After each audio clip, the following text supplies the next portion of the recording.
Hello, welcome to this week's episode of the Combat Chat podcast. And this week we're going to be going over the upcoming UFC 296 main card, probably one of the best cards of the year.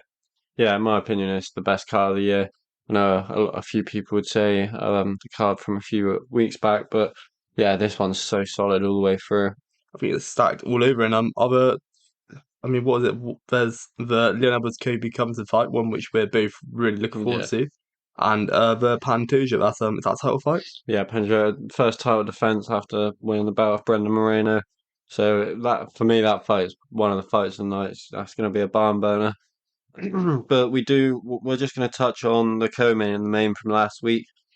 The co-main, Khalil Roundtree showing just again how he was one of the most brutal UFC light heavyweights we've ever seen. I think he's third for most knockouts in UFC light heavyweight history now. So that really just does show his power, and it was on show yet again. It's really impressive, and you can definitely see why he has got that statistic. Absolutely brutal. What he throws in, he's so clean with it as well. Mm, It's fast, accurate, and it's powerful. All these light heavyweights hit relatively hard. I yeah, say relatively hard. They all hit very, very hard. With Khalil Roundtree, though, it is almost like another level of power, really. mm, And he's so fast as well. yeah. It took him a while to find his stride in the UFC, and now he's on a five-fight win streak. One of those fights. It could have went either way, but other than that, I think they've all been knockouts as well. So he is on a tear right now, knocking out probably the biggest win in his career, knocking out Anthony Smith, and probably moving in the top 10 now. I think he's the only fighter in the top 10 who's not ranked coming off a win. So I mean, that would be interesting to see where it leaves him in the title picture. Oh, definitely so, because what was he ranked beforehand? I think it was like 15, 14, something like I mean, it does really show you when somebody like that's ranked 15, 14, that. around that, how stacked the division is, Yeah. and the state of the division's in general. Overall, though, I mean, Anthony Smith, what do you think of his performance? I mean, to be fair, in his last fight, his one before this, I really wasn't impressed with his performance against Ryan Spann, although he did get the win. He showed a lot of toughness, which he always does. But coming into this one, I think he did start fast, always trying to pressure Roundtree back, pumping out the jab, kind of looking like the Anthony Smith we know more. He had a sort of weird style in that Ryan Spann fight, but this one, he was trying to draw counters out of Roundtree. So, so I think he was doing well, but Roundtree's just so powerful, and it looked like Roundtree was always just waiting for an opening to try and look for that knockout blow. That's the thing. The last fight out against Span, he did look almost off a little bit. He didn't look Mm, great at all, which against an opponent like Ryan Span, no disrespect to Ryan Span, but he's not you can get away great. with it, yeah. He's not. He's very much past it. Although in this fight, he did look to trade a bit. Khalil, he's known for his early finishes. He's Mm, known for his power, and the shots he landed were nasty. yeah, Because I know it was in the second round, it looked as if he was out, wobbled him a bit, yeah. and I've never even shot as well, which sometimes you're gonna have to. Mm, Defense is often the best defense. yeah. So overall, though, a really impressive performance from Roundtree, and Smith he's a bit of a vet as well, ain't he, really. Mm, To think you have 37 wins, yeah, 19 losses. yeah. You've been about for a very long time, and he's only 35 as well. A Say lot of only damage, 35, so a lot of damage, but to have that many fights over what? How long would that be? Like a 20 year, 20-year yeah, career? 20-year period. That is the definition of consistency and activity, really, isn't it? And he's got a lot of good stuff going from outside of the UFC. He's obviously an analyst for, I think it's ESPN. I think they're actually the biggest MMA podcast, him and Bisping, like view wise and stuff. So he's doing very well there. So it's going to be interesting to see where he does go from here. You would never want to go out on a loss like that, especially a fighter like Anthony Smith. So do you see him fighting on, or do you think it's going to be a retirement next? I think he might be fighting on just for a Yeah, little bit. I think yeah. that his last big fight, it will be something almost very known. I think that they'll make it a big deal, if you know what I Mm, mean. Like they're gonna have to, because if you do follow the UFC and if you have been following it for a few years, you're gonna know who Anthony Smith is yeah, without a doubt. He's definitely up there with maybe not. He's not up there with the greatest of all time, but he's up there with just his the fights who greatest have been about. non-champions. Yeah. Well, exactly. He's been fighting the UFC since what 2013. Mm, So to think 10 years in the UFC, that's longer than almost yeah. everyone else. Really, there's only a few handful which are still Yeah, you can't stay in the ranked as UFC. well. You can't stay in the UFC and in the rankings for that long and not be an elite level fighter. He's shown that plenty of times. Got his big title fight with John Jones. did struggle in that one. I think Jones had 2 points deducted and still managed to win a majority decision. So, but being in that light heavyweight division when it was Daniel Cormier and John Jones, it was going to always be impossible for those type of fighters to break through and win a belt. He was, keen on still going on one last title run, saying before this fight he wants to take the belt of Pereira. So I don't see him retiring. If you're going to look in that far ahead, you're not just going to decide to retire after one loss, but it depends if he thinks he's on kind of a different level to a fighter like Khalil Roundtree, which, I mean, none of us thought he was, but I think Anthony Smith still thinks of himself as this young buck who's a top contender. So, yeah, it will be interesting to see what he does. It's a good mentality to have, though. Yeah, it's, yeah. Did you hear him talk about John Jones? What, after or how He, long ago? it was I'm not too sure, but it was an interview and he was talking about how he didn't think John Jones is that good. Oh, yeah, no. That was confusing. I understood where he was coming Yeah, from, but yeah. what he said didn't make a lot of sense. It's only when he puts it together, he Mm. said. And it's interesting because that is But kind of what MMA is. Bobby Green kind of said the same thing though. Like John Jones is an elite level striker, but he probably is. But I think he's an elite level everything. Yeah, He's yeah. not. It's not. He's not the best at everything, but That's the thing. He's the best at putting it together. yeah, yeah, You can't deny. I just thought it was interesting. yeah, yeah. An I do interesting remember thing him to saying say. that. I think a lot of the time as well, it's how it's conveyed as well. Mm, It didn't sound quite right. no, I also think people do love taking Anthony Smith's things that he says completely out of context.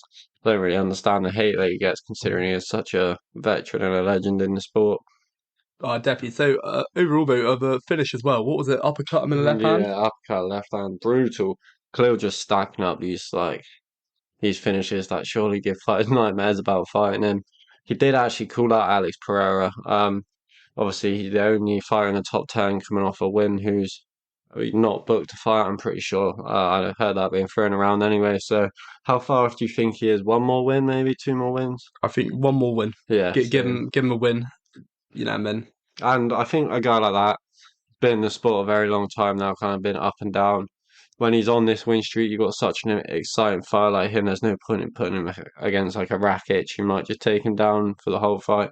I say just give him one of these high ranked strikers, see if he can get through one more person, and then at him and Alex Pereira is a fight that I'm sure everyone will be very excited for. That would be crazy. yeah, definitely. I do feel like with like fights like Rakic as well, though, it's a shame really that these could be like gatekeeping fights Yeah. because stylistically the champion's a striker. Mm. And only a striker. He'd never shoot a takedown. No, I mean to be fair, he did a bit of grappling with Blakovic, but Yeah, I mean, I don't think he had a choice. no, it's quite impressive though. In fairness, Yeah. But I mean, for me, Alex Pereira is the most exciting champion in a while. That him breaking through and doing what he did is so exciting. To have a possibility of him and Khalil Roundtree fighting, Khalil Roundtree just a pure Muay Thai sort of style fighter. Alex Pereira, one of the best glory kickboxers of all time, just been inducted into the Hall of Fame. That's a fight you can just sell with the promo video, really, isn't it? I'll definitely say, and it would be interesting as well because it's two old generation fighters, isn't Yeah. it? Really, Hmm. who would be fighting against in divisions full of new generation fighters. Yeah. Maybe not so much light heavyweight, but although in fairness saying that you do have the likes of your Years and whatnot, it would be really interesting to see that. Overall though, really good fighter, probably one of the better fights on the main card, Yeah, I'd say. yeah, definitely. If not the best fight, I'd Probably the say. best fight. And we're not going to touch on this for too long because there's not a lot to talk about. For me, it was just Song Yadong proving he is an elite contender in this division, dominating someone like Gutierrez all 5 rounds. I can't even remember him really getting hit with a solid shot any time. He did get a nasty front kick, but didn't he? Second round, kind of ate Yeah, that. yeah. Song Yadong. Yeah, oh yeah, I do remember. Just kind of walked it off, didn't he? Yeah, I Yeah, was surprised really because he's you a think that's beast. kind of shot which put you out or put you down Yeah. at least. Yeah, Song is built out of concrete, but he found it hard to really find his marking on the feet and went to the wrestling. Uh, I'm not going to say how impressed with you, but where do you think he goes from here? And Gutierrez kind of giving up, in my opinion. There's some awkward moments where he just drops to his back and gets falls guard. He's arguing with people in the crowd. What was your thought on the fight overall? So overall, it was really interesting. I don't know why Gutierrez would have done that, Hmm. if I'm honest, because overall, although it was dominant to an extent, I thought it was still a relatively competitive enough fight. Yeah, first. And there Yeah, was a lot of technicality from both of which, although the moment you do give up, it kind of does just show almost, there could be multiple reasons for it, but a lot of the time it displays poor character, I'd Yeah, say. yeah, And definitely. that's not something you want, especially because when you're fighting Song Yadongs, because that division is there's a lot of potential to move up in the Yeah, rankings, a lot of that's potential, a massive opportunity to and fight Song Yadong. there's no reason to not do so. In regards to Song Yadong, it's really hard because you think he has to only fight up now. Yeah, definitely, definitely. Who's his Uh, next opponent, though? That's I mean, him and Peter Yan have been beefing for a while now. I think that was meant to be the fight. People have been screaming for the Figueiredo fight. We're not going to jump back into that one after last week, but him and Peter Yan looks like he could probably be next. If not, maybe the winner of Henry Suo Marab, or obviously if Marab wins that, he's going to get a title shot. Sanhagen, Umar, I think Sanhagen would be a yeah, really a exciting fight, rematch with actually. Sanhagen. That was a great fight. Obviously, doctor stoppage ended it in the fifth round. So yeah, run that one back in my opinion too. I don't know if they're still looking to book Umar and Sanhagen, but yeah, just to see what you can do with him. We have got a massive card to get through. We're not gonna break down the whole card in depth. We're gonna give you predictions on every single one of the fights on this card. So that just really does show how big it is because it's a lot of work doing all these fights. But yeah, getting on to the first fight, Randy Brown against Muslim Salikov. I think again we saw this with the last pay per view or one of the last pay per views where they put a real good fight on the first fight of the night to maybe try and get people to buy the pay per view. That was a new who was that? That was that new wrestler from Yeah, Dagestan. I can't remember who what the fight, but It, oh yeah, it was the pirate won it. the pirate. Yeah, I know Shower exactly who you Bullet, mean, Shower Shara Bullet. Bullet. Yeah, Yeah, that's it. he calls himself the pirate because of Um, the eye. this is bigger though because the names are definitely bigger. Randy Brown, Muslim Salikov. How that's the first fight on the early prelims, I have Mm, no idea whatsoever. yeah, It could also be the best fight on the early prelims as well, probably. without a doubt. This is interesting because Muslim Salikov, he's been in the UFC for a little bit now, to be fair, a Yeah, few years. Randy Brown as well. Something which is interesting. Randy Brown, his reach yeah, and his height. He is what? How tall is he? 6'3". yeah, something like that. 6'2" he is. 6'2". 6'2" at welterweight is quite Yeah, tall, very tall. especially considering a lot of these guys are 5'11", Mm, 5'10". It makes a big difference, and I feel like a lot of the time when he fights, he's fighting at what, like 4 or 5 inch yeah, reach yeah, advantage, yeah. which does just really show. Muslim Salikov, this is an interesting matchup because Randy Brown, he fights at range, he's Mm. able to. Muslim Salikov, he's composed and he's patient, but he does also just throw his spinning back fist. Yeah, he loves the spinning back kick too, doesn't he? Yeah, yeah, just anything, and you don't really see it. He sets it up with his jab, like Yeah. it's it's so cool to see. Yeah, the interesting fact you mentioned about the reach, Randy Brown with an 8-inch reach advantage going into this one. 8 inches, Yeah, wow, that is yeah. actually crazy. How tall is Salikov? Salakov's 5'9", Randy Brown 6'2", Wow. 70-inch reach to a 78-inch reach for Randy Brown. So this is interesting because this could take place a lot on the feet, but Randy Brown does also like to wrestle Mm, and his clinch work as well. Because Salikov, he's not someone which I'd necessarily identify the wrestler, no, but he's a he has got that kickboxer. Yeah, wrestling he there. does. Yeah, we saw it against Filau and a couple other opponents. Whether we'll see it much or miss, it would be really interesting. I'd like to see maybe just take it on the feet. Yeah, I'm pretty sure they will. How do you think it goes on the feet? See, I think Sadikov, you can see how experienced he is in kickboxing, and he's got some nasty finishes in the UFC. And I've added another one, spinning back kick to feel out. But the reach advantage and the age advantage is big for Randy Brown, and the speed advantage is going to be big. Randy Brown's very good at keeping you at range. We see if people can get on the inside, maybe he struggles, like Wellington Turman did, and Jack Della Maddalena obviously knocked him out very quickly. So if you can get on that inside, then you can find success. But I don't know if Salikov will really have the speed to be able to get on the inside.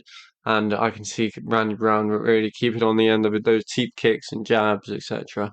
I think that's very much how it's going to go. I think that's how Salikov will break through. I think what could potentially happen is maybe something like a shoot down attempt, Mm, shoot down attempt, a takedown attempt, just to maybe try and close the space, yeah. because that's how you would have to do it, Mm, really. There's no way he's getting close to Randy Brown.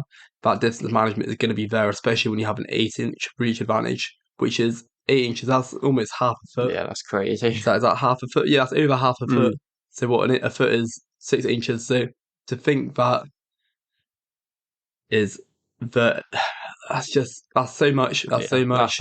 it's a massive thing to try and overcome in a fight. At the same time, with Salikov, he does also press through. Mm, And what's good about him is that he's very, very patient. Now, in a fight against Randy Brown, you don't want to be waiting on Randy Brown No, because that's how Randy Brown's going to pick he'll you just apart. pick up the points. However, when he does get in, I want to see him throw some spinning back fists, some spinning heel kicks, Always. and I think he will. I Yeah, think he will. yeah, This he is will. such a good fight. I think this could be 3 rounds.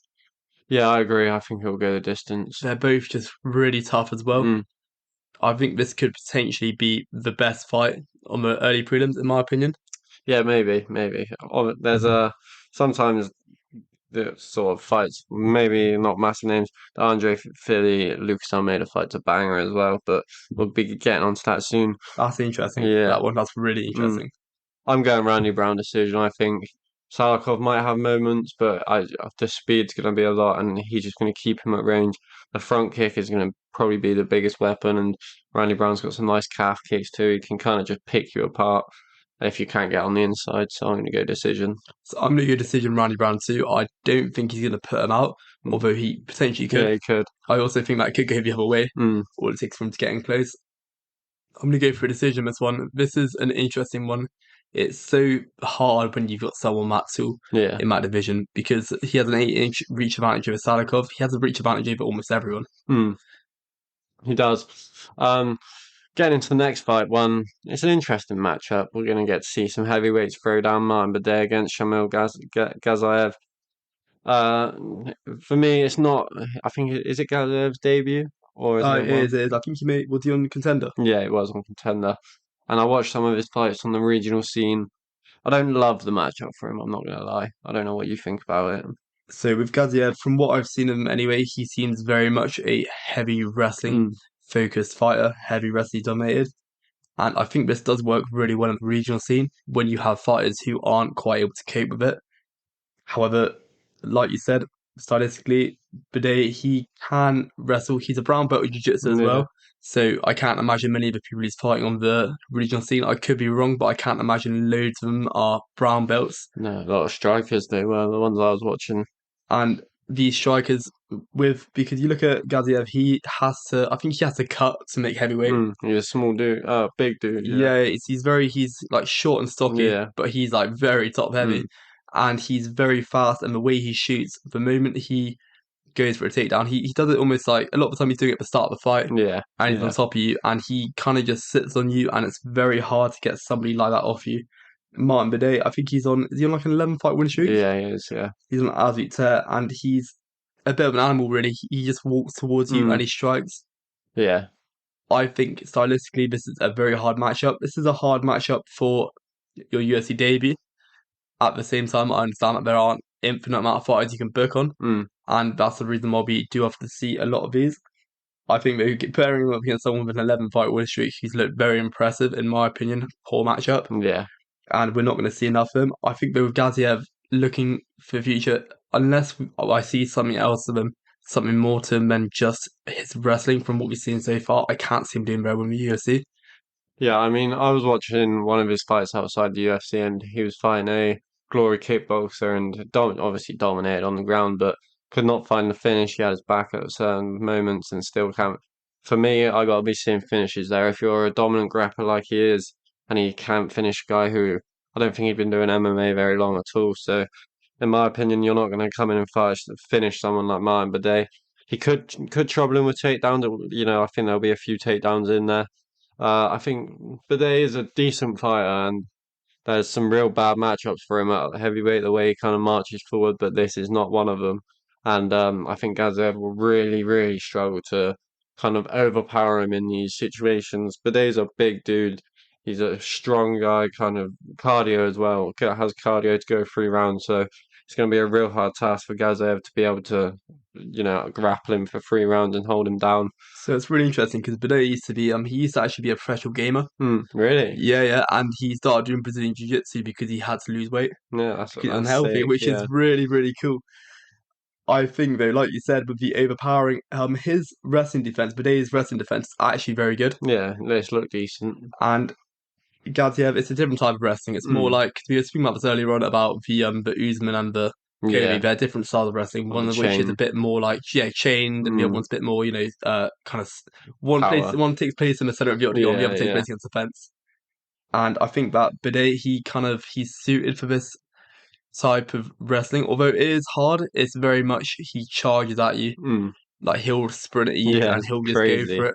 And to be fair, when you got a top like that, I there's wouldn't a lot of recommend force. just running into the double leg Uh, takedown every time. This is Not where I think setting he's it going up to have at all. trouble in the Yeah. UFC Mm. because I feel like from what we've seen, he does look very one-dimensional. Although saying that there's always room to improve, I think Bidet could potentially finish him. Really? Yeah. I think I could see an early finish, Early.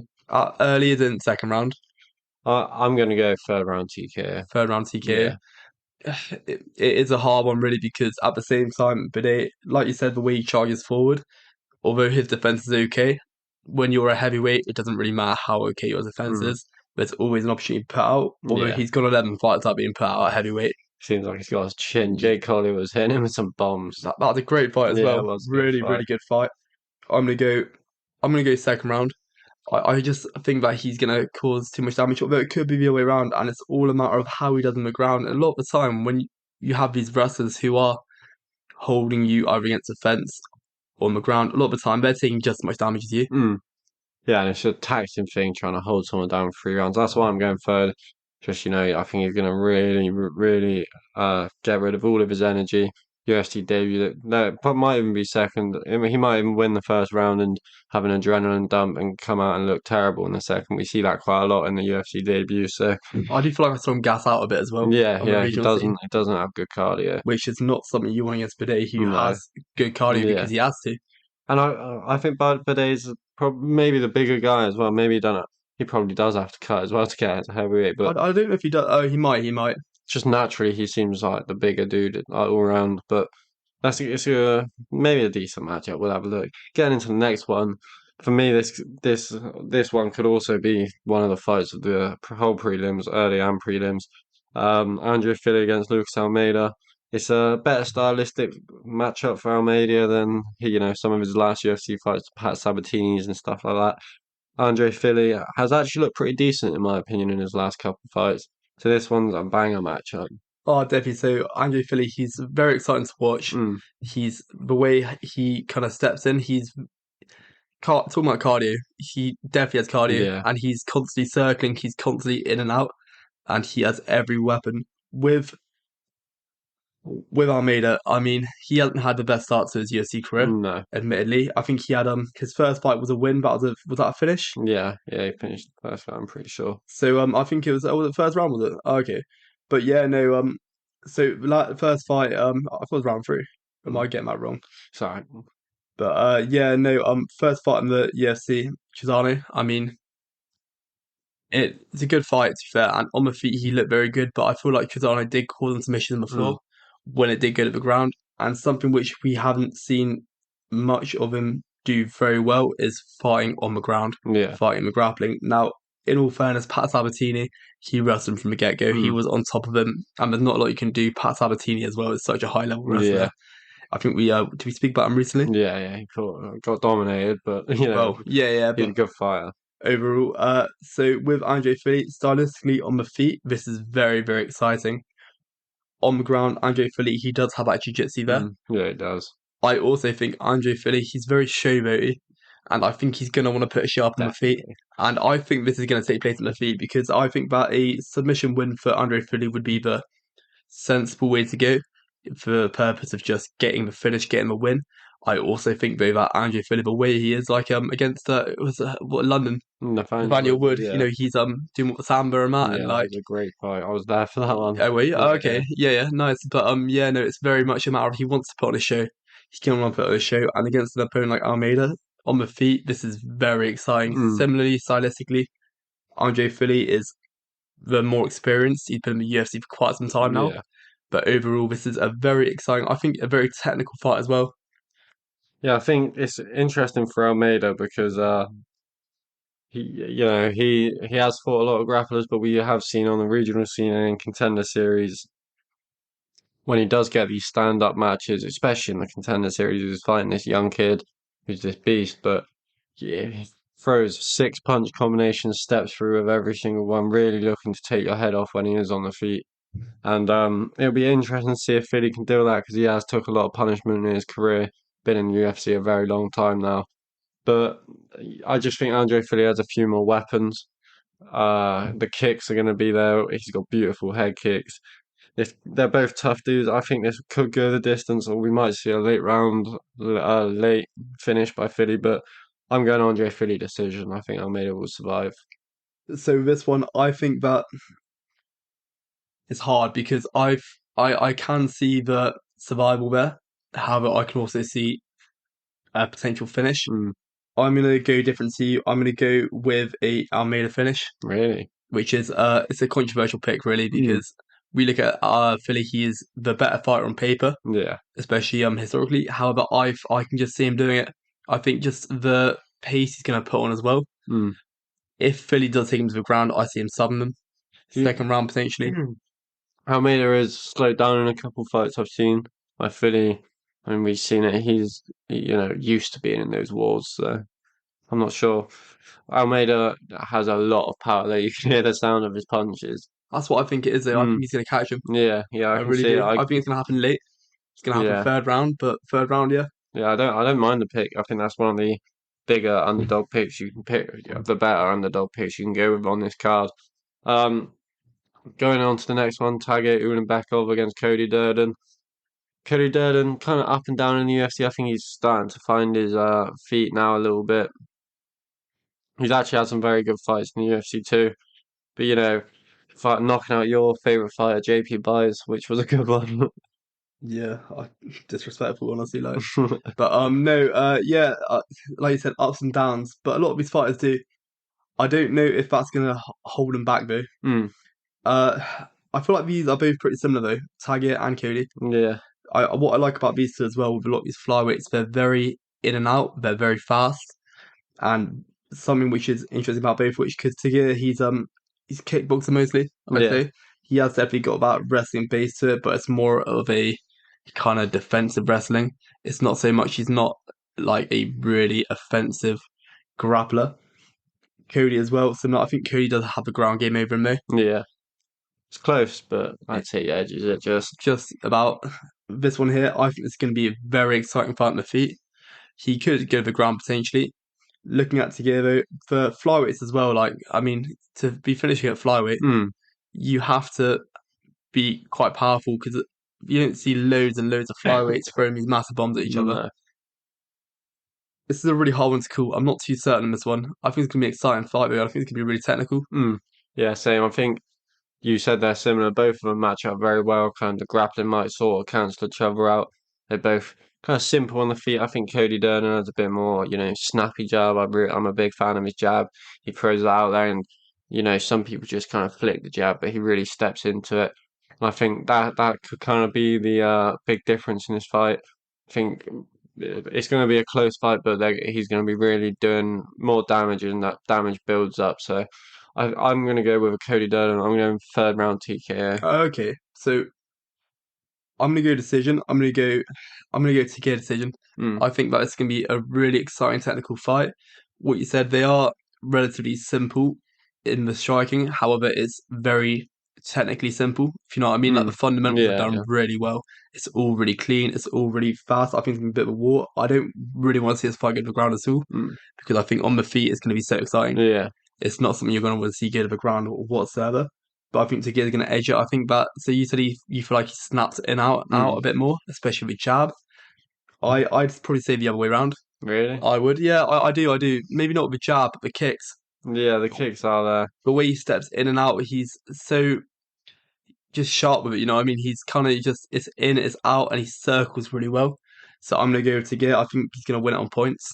Yeah, fair enough. I like it when we disagree. We can kind of compare afterwards. You know what I mean? Definitely so. Um, Going on to the next one.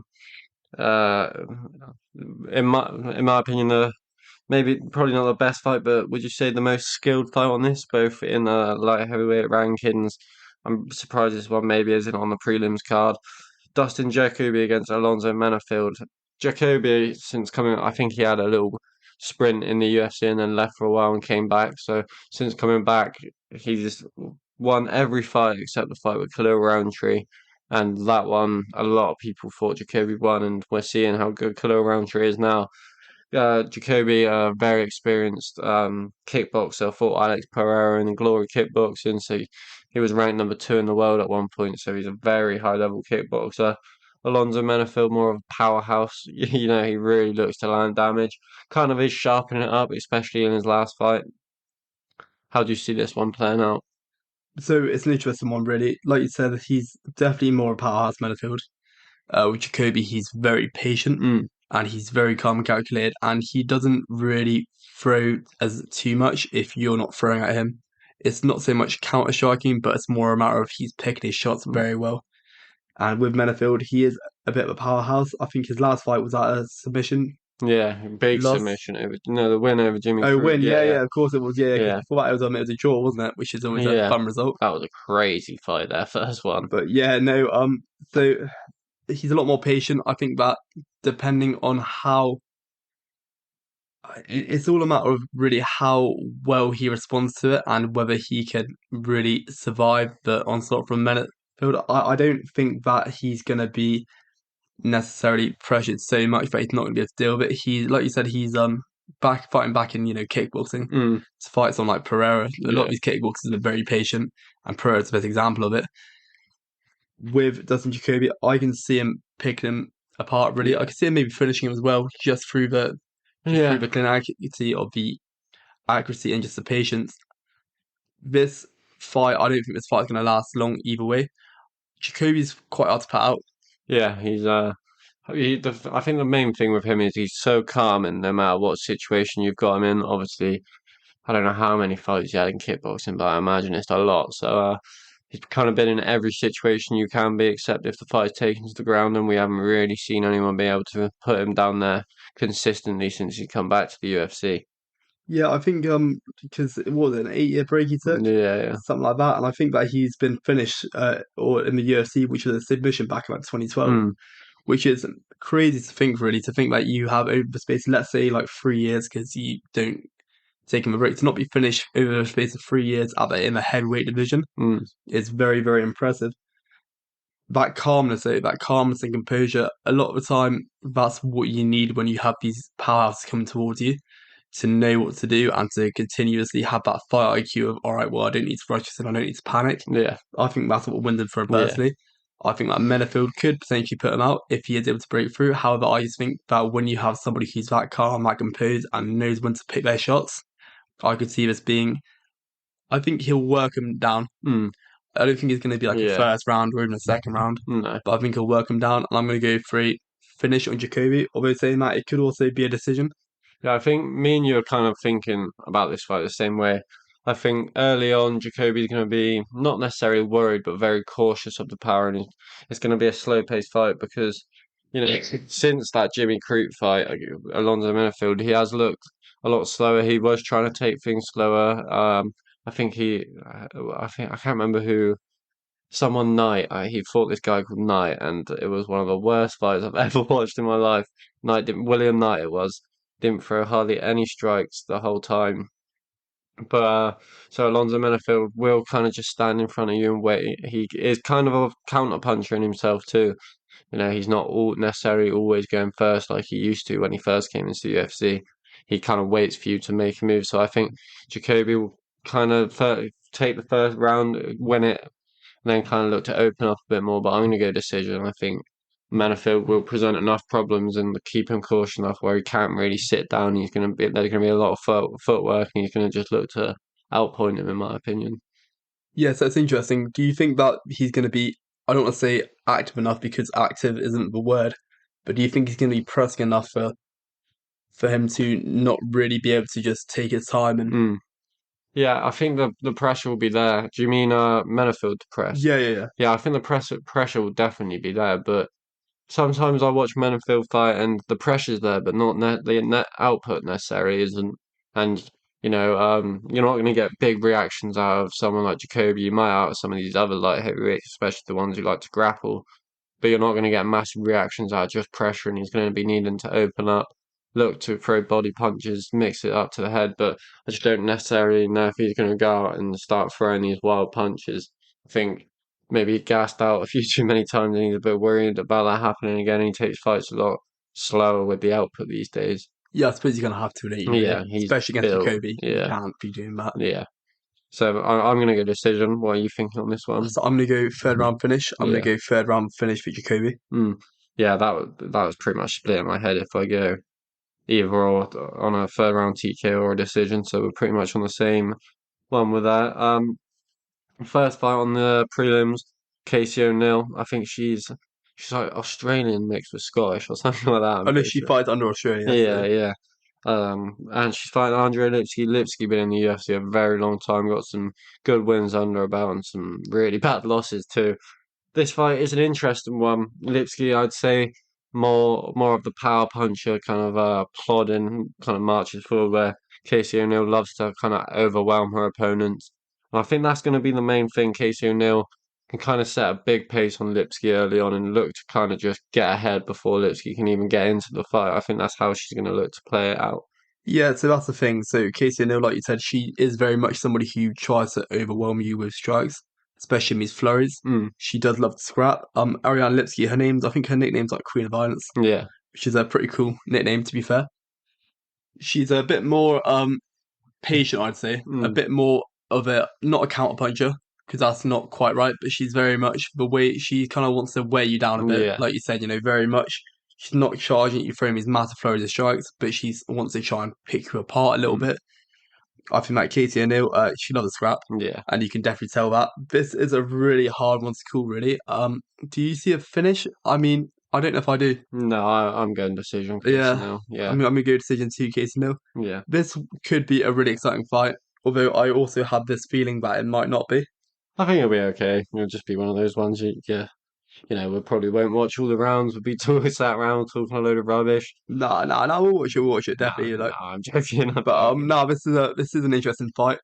I'd like to see because Casey O'Neill can finish as well. Yeah. She definitely can, and I think that's something which Lipsy has got to be cautious of Mm, because these Florida strikes, she is very much on it. I don't know how well Lipsky will react to that as well. mm, I think that a lot of these fights where there are these big Florida strikes in all divisions, a lot of the time the fighters don't always respond too well to it. yeah. A lot of the time they kind of, I don't want to say panic, but it's very hard to cope with it because it's just one of those things like you have this plan in your head, you're watching everything happen, and then all of a sudden you go bombarded with strikes, and your thought process is having to speed up by like seven. Mm, So I'm gonna go with a decision. I think that this could be an interesting fight. I also think that it could also be quite. I can see a lot of clinch work as well. Actually, a lot of clinch work from Lipsky, yeah. Yeah, maybe. which I think would probably be the sensible thing to do, especially when O'Neill does put on Miss Flurry. But I'm going to go with a decision O'Neill. I think she's going to put on just enough pressure Yeah, I'm going the to same. win on the scorecards. Yeah, me and you both agreeing on that one. Next one, the long-awaited return of Cody Garbrandt. Cody Garbrandt only 13-5 in his professional MMA career. Feels like he's been around forever. You'd think he'd have like an Apple Smith record, Yeah, yeah, it feels like it. but he's only 31 as well. Mm, So it's one of those things. I think it because he was so prevalent in the days of the UFC, like because yeah, you got to think when he was really like fighting consistently. I say fighting I think he consistently. got, He's never really fought super consistently. but when he won the belt, I think he Yeah, got 27, 26, and that. 2017 and 20, and he was also in that era of like what your Dillashaws and Yeah, your Dominic Cruz. Well, Dominic Cruz was still in his prime when Garbrandt was around, but he was a bit earlier than him. it was all like tough as well, like Yeah, Faber and that, yeah. which is Oh, that pretty was cool. the fun days, Yeah, the yeah. Conor McGregor days. Yeah, that was good. That was. It's weird to think about it because that felt like very long ago, but it Mm, wasn't really. no. And I Uh, think that's what a lot of it is. I think that just so much happens in short spaces in this sport. I honestly feel like the whole Conor McGregor thing is done now. Dana White's put it behind him. So you're seeing all these fighters still kind of fight from that big period where Cody Garbrandt was a champion. TJ Dillashaw was the champ when that was being filmed. Cody won it shortly after that, I'm pretty sure. So yeah, it's crazy now that we're seeing him on the prelims after, coming back after big knockout losses to Pedro Muniz and Kai Kara France at flyweight. We did see him bounce back So with Trevin Jones was Trevin it? Giles. I was about to say Trevin Giles, and no, I feel Trevin Giles is a bit bigger than these boys, so yeah, Trevin Jones. You thought he looked really good. I thought he did look really good. I just thought it wasn't a great fight.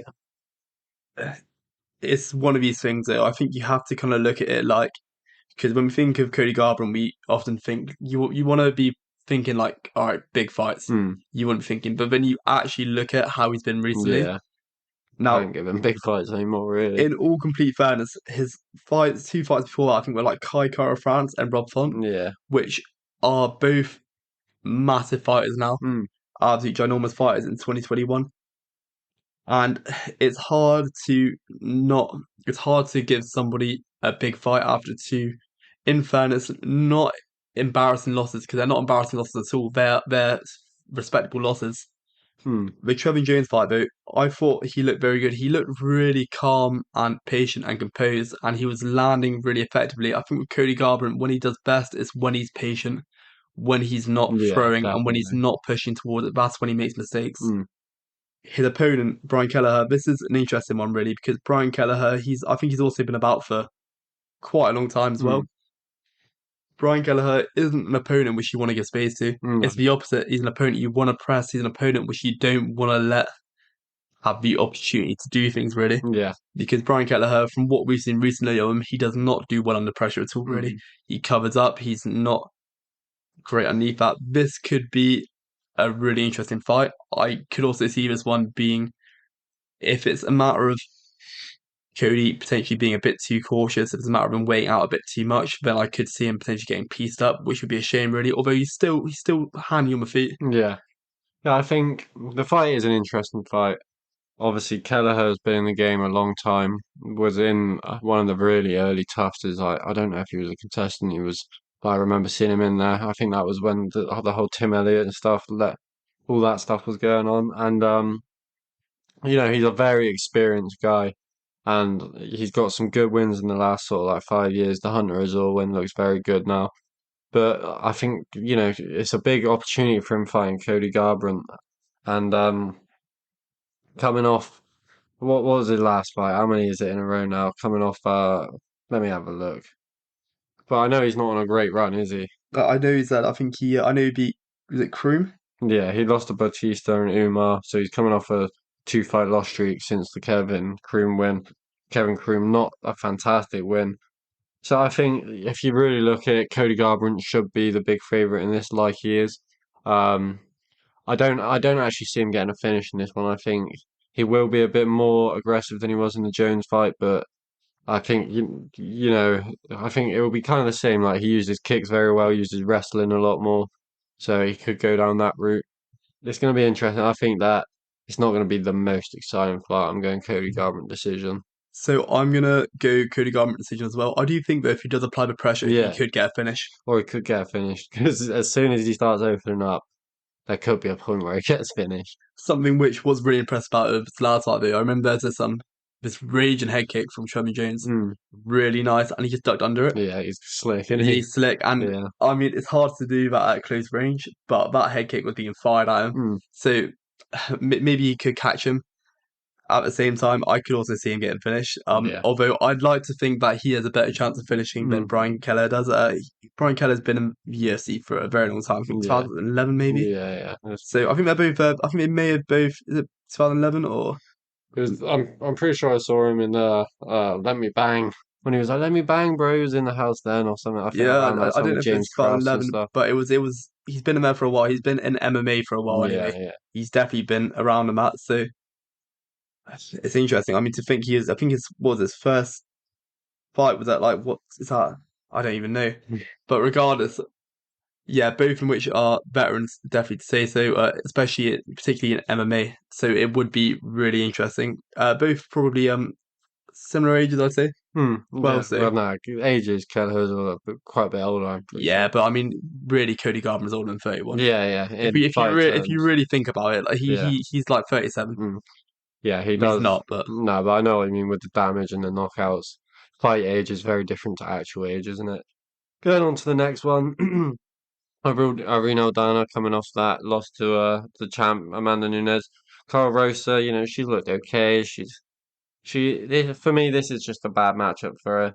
She doesn't do well with real power punches. She didn't look good in the Norma Dumont fight, and I think it's kind of the same sort of style that she's battling against Irene Aldana here. Irene's, she's a good in the pocket boxer, and I think the hands and the power are going to be a real problem for Carol Rosa. Yeah, no, I agree. I think obviously it was the Nunes fight.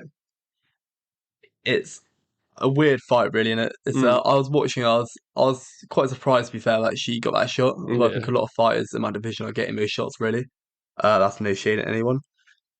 However, I don't think that this is a good matchup. Like this is a power puncher. All it really takes is a good bit of counter punching, and Mm, she's in a lot of trouble. She could get finished, yeah, very possibly so.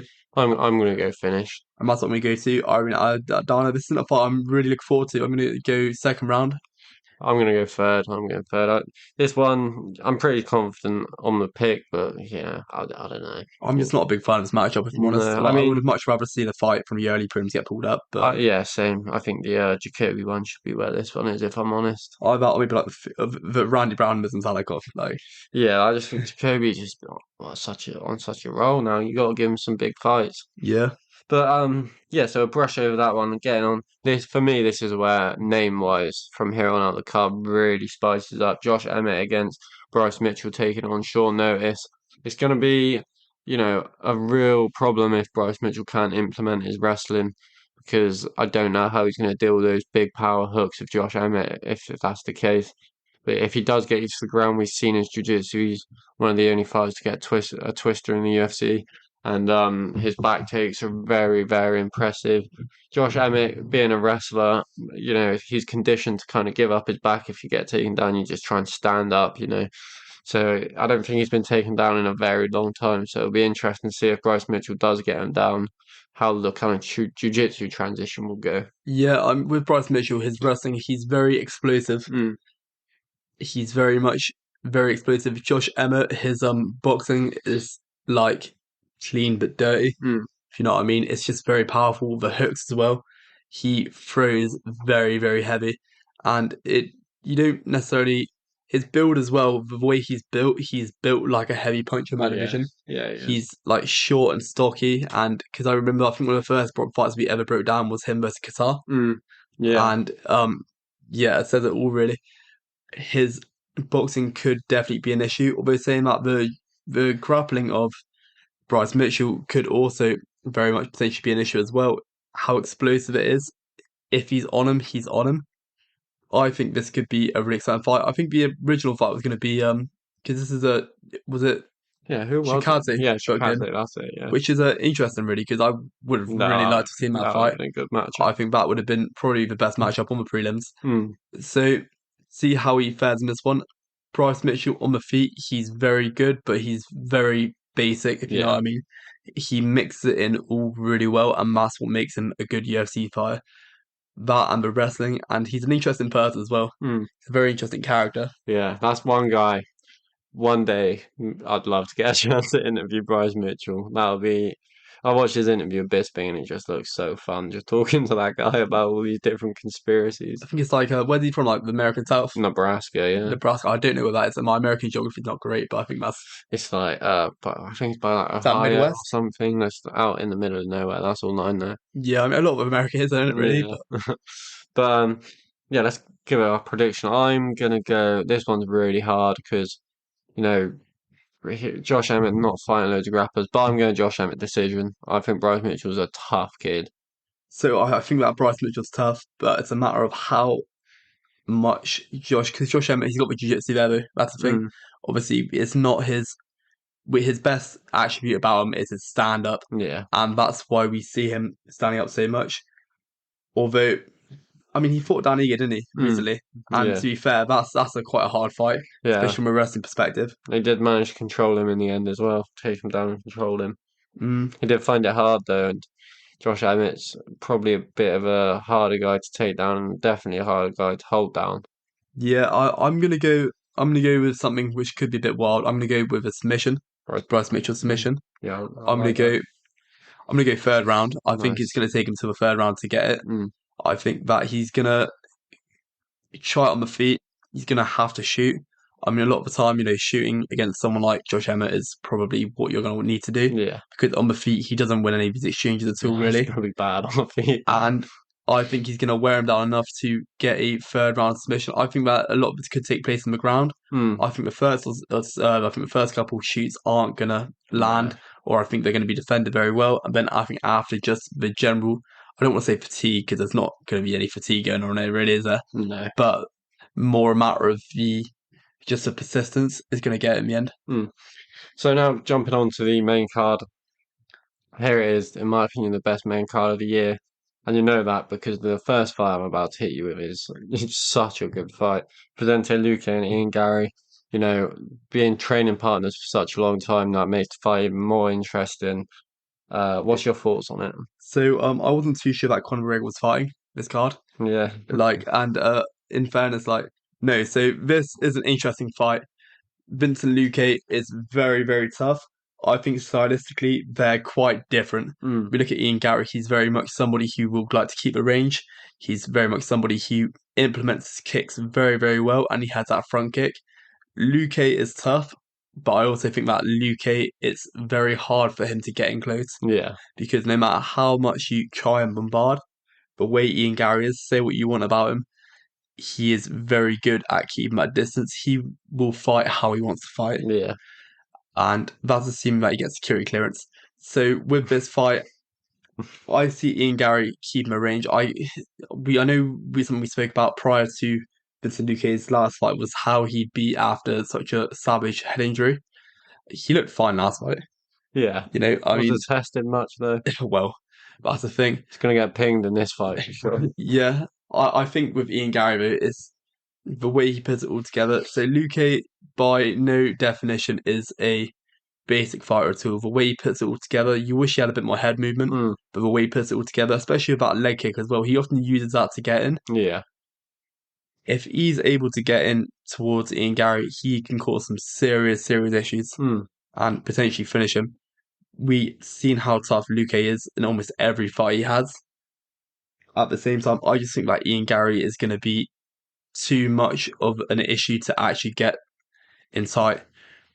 I think that you look at Ian Garrett because his also there's kicks as well. mm, His kicks are yeah. phenomenal and his reach as well. I don't know what his reach is. Maybe his reach isn't super long, but it feels like he's Yeah, he does really lanky. look really big on TV, doesn't he? Yeah, yeah. It looks like he kind of towers over it as well, which I don't know what he's like as welterweight. He's actually at a reach disadvantage in Oh, this really? fight, but it does not look like it. He's 6'2" with a 74-inch reach. Luke's 5'9" with a 75.5-inch reach.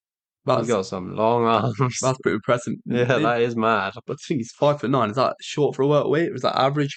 I 5'9" doesn't seem very tall at think all. like 5'10", 5'9's average for it. Ian Really? Gary's tall, man. 6'2", I, s- welterweight. I suppose that when I think of welterweights, they're not normal human beings who are Mm, like 5'9", 6'2", are they? no. They're like elite level athletes Yeah. with serious amounts of muscle, so that makes a bit more sense. I mean, reach advantage isn't going to be an issue then. Surely not. No, I think It that will. well, It will look like it. it will look like it. It will definitely feel like it. He's 6'2". That's Mm. shockingly tall, really. I did not. Where you going? This one here. I mean, I'm going to go Ian Garrett decision. Yeah, I'm going to Gary third round TKO. Okay. Yeah, it could be. I don't know if he's going to be looking to cause serious, No. serious damage here. I think a lot of it's going to be not survival because it's not going to be survival at all. It's going to be more a matter of just keeping it at bay, causing the damage when he can, and making sure Luke is not there. But if Luke gets through, please do. Please, that left hook, please just land. Yeah, multiple times. Um, No, he's all uh, right, Gary. but for me, it's the way in Gary sets up the head kicks. And Luke just does not move his head. I can really see him eating a head kick, so that's why I'm going. I'm going to go third round, head kick knockout. Getting on to the next fight. Tony Ferguson, we talking long enough about where he is in his career. How does he do in this fight? I think Paddy does him in. Yeah. I really do. Paddy Pimblett, he's looked not too bad to be fair Mhm. recently. He's actually like kind of on the up in his career Well, trajectory. against Gordon, he looked a bit off. Well, That yeah, was the but robbery, wasn't I mean, it's a win's a win. You know what I it? mean?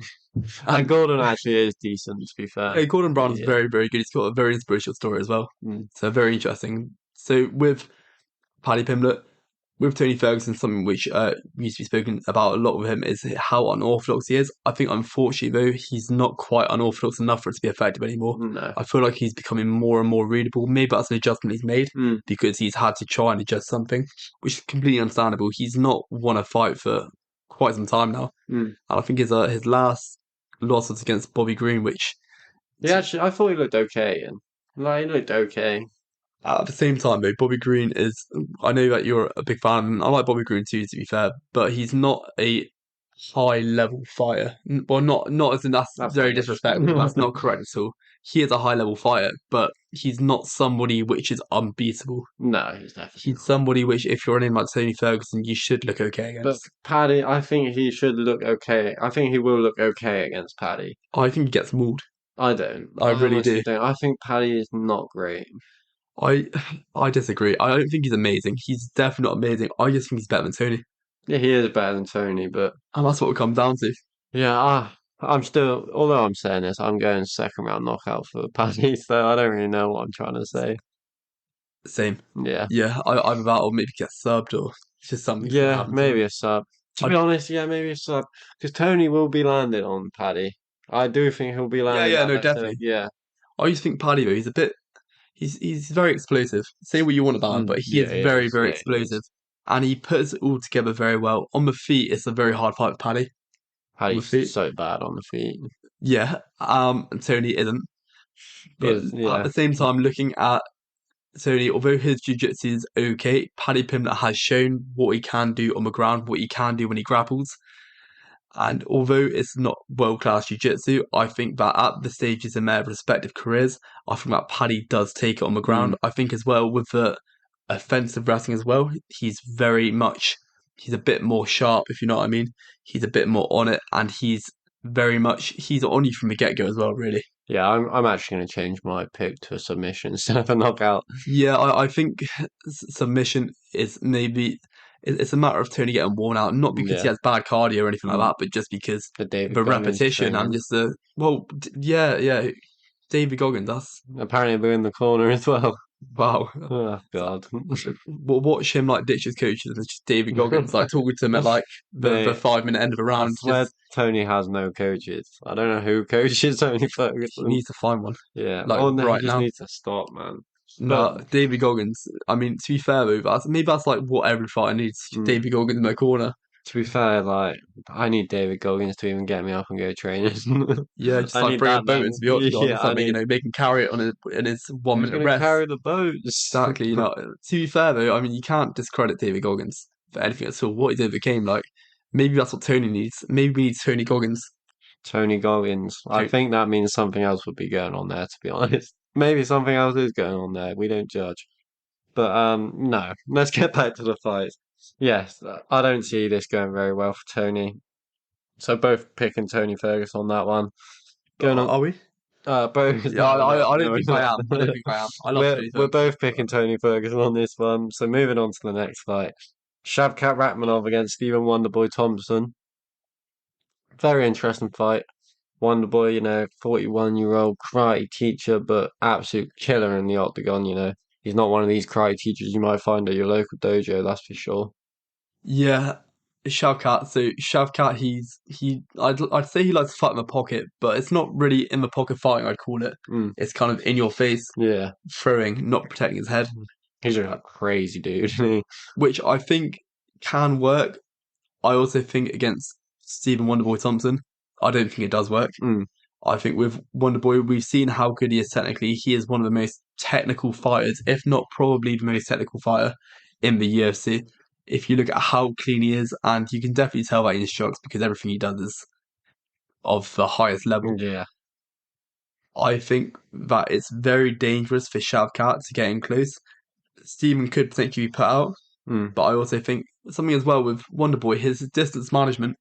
It doesn't matter how tough you are. yeah, If you're being kept at bay, if you're being kept from getting close, especially by someone like Wonderboy, you're not really being given the opportunity to land these big strikes. And not only that, that's when a head kick comes in, yeah. and that's when he gets head kicks. I think you said, were you thinking head kick maybe? Yeah, I think that, I don't think that's going to happen, but that is a very good option if you are Wonderboy to if you're fighting someone who doesn't move their head and who has an insane chin as well, because he was getting cracked against Neil, and Neil's one of the hardest punchers in that division. You know, we've seen Wonderboy can throw a spinning wheel kick from about a couple yards away from you. Like it's crazy how the flexibility in his leg that he can get that up and around the back of your head. Shavkat the same. We've seen him knock someone out in the UFC with 1-2. So this, I hope it stays on the feet for a round, but realistically, we're going to see Shavkat try and take him down and submit him. And I feel like that's the most likely outcome of this fight. I don't know what you're saying, No, I don't want to see that at all, really. but I want to see it on the feet. Yeah, I could see that. I mean, do you think one the boy is stuffing it? nah, Stuffing? No. no. I mean, shout cat. Yeah, that's fair enough. I'm going second round submission for Shavkat, obviously. Imagine if Wonderboy guillotines him. You see, that would be really cool, though. And watch that happen. I'm not. Mate, he's been in MMA for so many years. Surely he knows how to do a little sign. Well, that's the thing, though. We don't see loads of them on the ground because we don't need to because of how good he is on the feet. Hmm. So maybe he is, and you'd think he would be as well. Like it's not something which I can say that I've seen a lot of, but he's definitely good on the ground. Yeah, I mean, he survived. Gilbert Burns was on top of him for almost 3 rounds, and Gilbert Burns' jiu-jitsu is insane. Well, yeah, that's the thing. Like probably one of his best attributes. I know Yeah, he's an animal everywhere. To be yeah. fair, he is an animal absolutely everywhere. So I didn't really think about that. I was just kind of thinking in my head, like when the boy's gonna catch him, and just because I want that to happen. But I, surely you don't think that's happening here. I think it could. No, I think I completely forgot about it even go to the ground. No, I think that Shao Cat could sub him. I don't want it to happen. I'm thinking I'm gonna go with you. I'm gonna go with Yeah. you. Yeah, why not? I mean, it's the sensible pick, really, isn't But it? it's not gonna happen because Wonder Boy's gonna crack him. No, I'm not gonna sneeze. Am I gonna sneeze? No. Yeah, I think the takedown will come. I think he will stand with him first round. I think because Shavkat's a guy who 17 fights, 17 finishes. You don't see that much in MMA, so he is comfortable everywhere. But I think once he does start getting pieced up a little bit on the feet, he'll look to shoot for the takedowns. I think that's how it will go.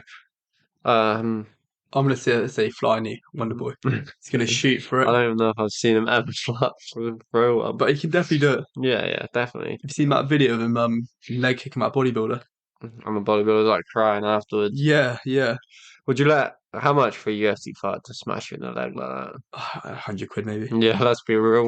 We can't pick and choose here, can we? We'll take anything. Oh yeah, that's easy £100. Yeah, maybe even Just 50 quid to be just honest. once, mate, 20 quid, 20 quid. You know what I mean? Yeah, I mean we Nah, can nah. maybe even a tenner. Should we just keep going lower on that? Well, so I'm thinking though, like, what's more important, your ability to be able to walk, or 20 quid? Yeah, that is facts. 20 quid. I mean, £100, fair enough. You know what I mean? That's a day's work, but We could get content out. Maybe we'll get some views then as well. yeah, literally. I mean, you could do more than leg kick me for that. Like, Oh God. Um, yeah, next one. A rematch. Very exciting co-main event. Alexander Panjot against Brandon Royval. For me, this is the fight where just the most crazy fight on the card. These guys both sometimes just sprint out and start throwing hands. Like Brandon Royval has got some of the most unorthodox striking and chokes and stuff in the UFC, and Panjot is just 100% all the time in your face. Just that fight with Brandon Moreno, I'm sure we'll be talking about fight of the year when we do our award podcast. So this one's a banger. I know we saw it already not that long ago, and Panjot won by submission. But how likely do you think it is that Royval can kind of maybe not win the fight, but just change the tide and make it a way more competitive fight? so this is going to be interesting. Last fight we saw lots of scrambling, but although it wasn't the longest duration fight, we did see a lot of scrambling. I think this one's going to be quite similar. So do I. I think that Pantoja, like you said, that is that mean right hand, Yeah, which could potentially crack Pantoja. But like you said, this fight is crazy. They are both on it from the get go, and the energy as well. It's like they're I don't know how to describe it, but they're just so bouncy, but not bouncy in the feet, ADHD. but It's like just yeah, charged. They yeah, just yeah. they're both just charged, and they're both like flyweights as well. So Mm, it's like I think this fight it would be interesting to see it on the feet, but I know that's not how it no. goes whatsoever. It would be cool though. This is like in a hypothetical world, Panjot is going to look to dump him on his edge straight away. and that's the thing. Although, in all fairness, Raval, he's not bad on the ground at all. No, He's he's just not good. Yeah, he's good. Pantoja. No, Pangea is so good on the ground. And that's not to say that he is Pantoja's necessarily levels above him because he's really not. But he is has that grappling edge Mm, slightly. When you have two grapplers who are that good, it's exciting no matter what. And the last fight was so scrambly, and I mm. think this fight's going to be the same again. And I'd like to see 3 rounds of just pure scramble. Yeah, I I want it to really go would. longer. I really do. Yeah, it'll be five, won't it? Yeah, we'll be 5. $5. Yeah. I always get it mixed up with like I always whenever I predict it in my head, I'm like, all right, well, 3 rounds. Mm, It's not. It's 5 rounds. He's a champion. It's nuts. Like last fight of the year, and championship fights. 2 championship fights. Yeah, Lovely. literally. One of which is probably the one I'd say I'm most excited for Mm, this year as well. yeah. So, Yeah, it's a hard one for me. To be honest, I think it kind of plays out the same. I'm thinking Pangea's second round sub. I think Ravel, like you said, how scrambly he is in those transitions, he can give up his back a lot. You know, we've seen it not just in this fight, but in other fights too. He's so dangerous, he can roll for your knee and stuff, but I just don't see that stuff working up against Pangea. And I think as soon as you even let someone like Pangea kind of get one hook in, I can't see you surviving, and I think he's going to get rear naked choke. That's what I'm going for. so with this one here, I think when you're one fight down already, Mm, the way you're going to fight, you're going to be making sure that you're not making the same mistakes. You're going to be making sure that you're not making the same mistakes you made past 5 fights. And I don't think he's going to be getting caught in these scrambles as much. I'm going to go with Pantoja on this one. mm, I think it could potentially be a sub. I reckon he doesn't, if he does get it, I think it'll be later on. I think it'll be third round. I think he would have learned from his mistakes. mm, And I don't think that he'll be getting it as easy. Although it's not as simple as learning from your mistakes. There's not a lot you can do when somebody's that good mm. on the ground and somebody's that aggressive and that on top of you. At the same time, I'm going to go other Pantoja third round sub. I think it could be a decision, though. I think Yeah, maybe he could maybe. survive it. And I think I'd, maybe it could be the other way around. We never know. and if it is a decision, I'll put it out there and say this could still fight of the year. Oh, yeah, definitely so Yeah. because it will be one of the most exciting grappling fights Mm. anyway, And without a even doubt. when say when they grapple and Ravel survives the grappling and then Pangea does tire, we see it.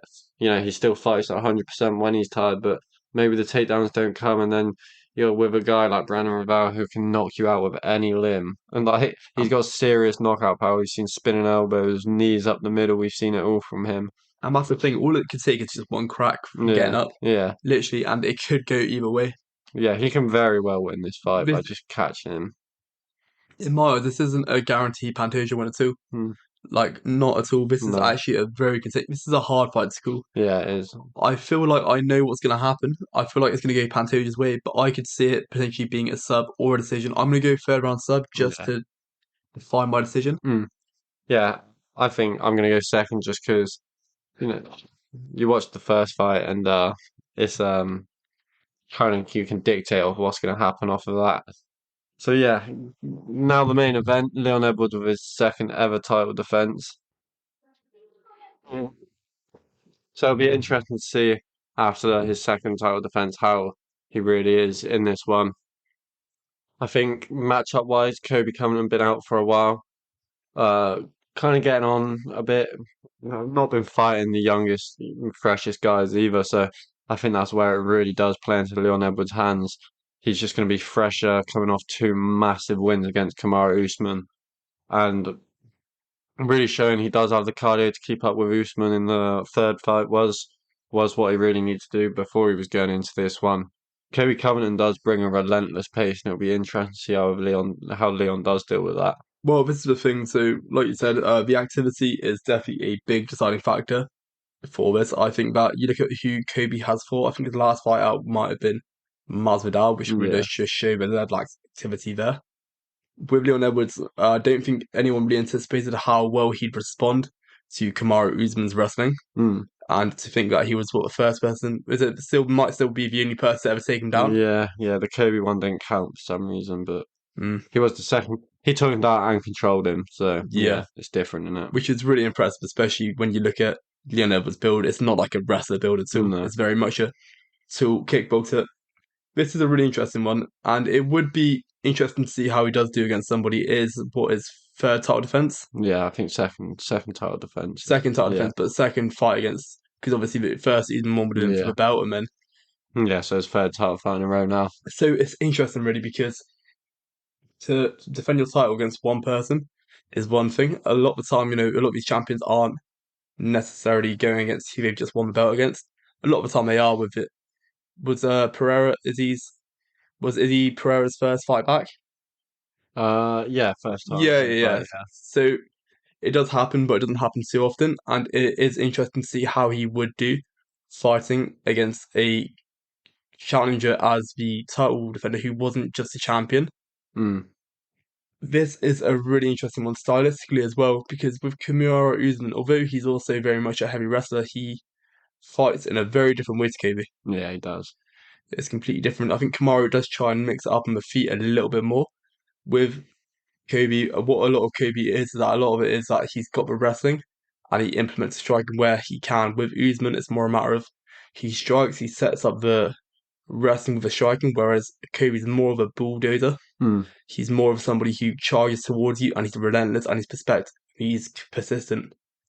Yeah, every fight he kind of starts the same way where he's in your face and no matter how good you are at striking, when he was fighting Robbie Lawler, who's one of the most devastating welterweights we've ever seen, the first thing he did is he's in the pocket throwing wild, wild punches at you. And that's what that is Kobe Covington does this with everyone.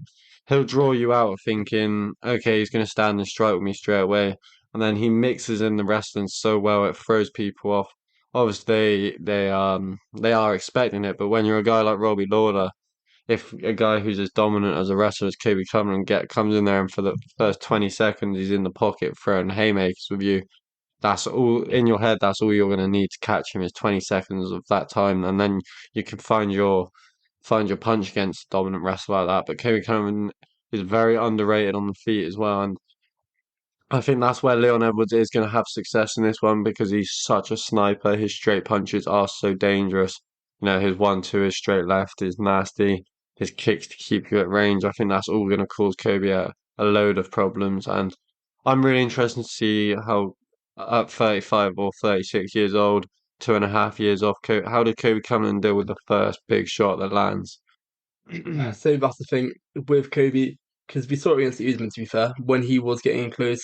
When I think of Leon Edwards, I often think of somebody who's very accurate at throwing these powerful, clean shots at Mm, range, but he can also box very well in the pocket, yeah. and it's very, very dangerous as well. He lands these big shots. With Kobe, fighting you in the pocket is often where he's getting set up for wrestling. His wrestling, the way he kind of grabs you, he's once he gets hold of you, he's going to try and put you against a cage, and if that doesn't work again, he's going to try something else, Mm. and he's going to keep at it over and over again, and he will do it for 25 minutes without an issue. Yeah, he don't mind if he fails 10 takedowns in a row. He'll keep going at him. And with Usman, it wasn't quite the same. It was very much a matter of if it doesn't work, all right, back to the feet. Yeah. We're going to start building up Reset. again. Yeah, yeah. It's a very different style of fighting. They're very different wrestlers, although they're both world class wrestlers, Mm. without a doubt. With this one here, it would be interesting to see how Kobe deals with Leon Edwards. I think that is going to be very hard, especially if we look at who Kobe has been fighting recently. I say recently, he hasn't fought for a little while now. Yeah, his last fights. Yeah, his last fights. I mean, these fighters, they're not like Leon Edwards. Yeah, Masvidal, fair enough. He has got that striking about him. Very good striking, but the Leon Edwards striking is just on a different level of Mm. clean. Yeah. And it's very much, he will just pick you apart, even if he's not going to try and scrap you No, at no. all. He'll fight his fight the whole time, won't he? And that's the thing, it's all a matter of whether Kobe allows him or gives him the space to fight his fight. And that's where it could be an issue. This is a really, really exciting fight. And it's probably one of the most hyped fights of the year as Yeah. well, without a doubt. Yeah, and two of the most skilled fighters. I know people like to hate on Kobe, and I'm not gonna lie, I was one of the fans that I was a massive fan of Kobe Covington. I still am a massive fan of Kobe Covington, but yeah, it's just a shame he's gonna have to fight Leon Edwards because before Leon Edwards was really in this title picture, the only person I wanted to become champion was Kobe Covington because you know me, I like the sport to be spiced up, and I find him a very exciting fighter. Even I enjoy watching his fights. I'm not gonna lie, like some people might say it's boring, but there's just action, and it's not like he's just holding you down. So, That's the thing with Kobe Covington. There's always activity when he's fence wrestling with you. When yeah, I say fence wrestling, it's not so much fence wrestling in the sense that well, it is. It is. yeah, He is landing strike after strike. He is wearing you down. There is only so much a lot of these fighters can do in this situation because they're being worn out from the body shots mm, as well as just wrestling. You got to think how hard it is because Kobe Covington's a big guy as well. yeah. He's built like an athlete. He's built like a college wrestler. Leon's the way bigger guy here, though. Like, walks around a lot heavier. Kobe's actually a small welterweight, a walk around weight. But it's his frame. Yeah. That's what a lot of it is. It's got that athletic, big built frame. Mm, I think this is a hard fight for Leon, but I think he takes it. yeah. I think it'll be close. I'm gonna, I'm gonna go Leon decision. I don't think he'll finally finish Kobe Campbell. We've seen how tough he is, how good his chin is. Cardio as well. Yeah. But if he comes back, he might not come back the same fighter. 2 and a bit years off is a long, long time. So ring rust might be a thing. Leon Edwards, for me, I think it will be a close decision, or Leon Edwards will absolutely smoke him, and Kobe just won't will kind of be a different fighter, or kind of just start too slow for a guy as high level as Leon Edwards. I could see that playing out too. But I'm gonna go decision. So for this one here, I'm not going to go decision because I think Leon's going to win. I think that if it's in regards to decision, I think although we have seen Leon Edwards, his wrestling is surprisingly good. And Which jiu-jitsu, and his jiu-jitsu, which we didn't really anticipate too much because obviously when somebody's very good at striking, you're not seeing them and really he's wrestle. English. And he's English as well, which is yeah, you don't see many great English Mm-mm. wrestlers. And we see a few jiu-jitsu guys, to be fair, Yeah, there's quite a few of them. yeah, Not so much these wrestlers. I think that if he goes to decision, I think Kobe takes it just by controlling him maybe, yeah. in and I think that's what scores the points, just the damage against defense. Because, like I said, and like you said, with the Kobe persistence, it's a matter of if he doesn't land it the first time, he lands it the second or third. Mm, He gets it there, and then he holds you down for 3 minutes. I think though, I don't think he's going to get worn out, but I think that Leon's going to be landing these big strikes, and he's going to catch him with something big. I think mm. it's going to be later on. I don't think that he's going to work him down necessarily because I Do- think with someone like Kobe, it's the hard to work someone like Kobe down. yeah. So you think he'll be losing by the time he gets to finish? I don't know. I think he could be. I, I think it could be a matter of first round could be maybe Leon, mm, second round Kobe, third round it could be vice versa. yeah, But I think it will be quite tight. I think that if it does take place in the feet, I think that Leon smokes him quite comfortably. yeah, I don't think it's going to be super dominant, but I think he definitely pieces them up. I think he definitely does show that just his striking the feet because he's going to be landing a lot more on the feet. yeah, I can't see Kobe not wrestling, and although he did do very well against Usman, which we didn't anticipate with wrestling at all, I think that Kobe's a different type of wrestler. yeah. I just think Leon being fresh, even when Kobe is getting these takedowns on him, he's not going to be able to do enough to stop Leon getting big damaging strikes in. And at the end of the day, that's what the judges look for. So I think Leon takes the first 3 rounds, Kobe takes the last two, and he wins by a very close decision. But this fight for me is a very interesting one. I don't think we've got much else to talk about today. We're going to go over maybe not the whole card next week, but we'll see what news comes out. Obviously, this is the last card of the year, so we should have time. Also, our end of year podcast coming up. We'll be doing loads of different awards on there. I want to add some unique ones that you don't see other podcasts doing. So me and Fo are going to sit down and we'll work really hard on making that one. A big bumper episode. We want that to be like a real good quality episode. So you have that to look forward to. Then there will probably be a break. We haven't really spoke about it over the Christmas period. There might be 2 weeks, maybe at most. I'm not sure what you're doing over the Christmas period, but follow us on Twitter and you'll be updated every day. Follow us on Instagram, you'll be updated. This has been this week's episode of the Combat Chats podcast. Make sure rate us 5 stars on Spotify, share us to your friends, subscribe on YouTube, and just keep growing because we're enjoying doing this at the moment. We hope you enjoyed.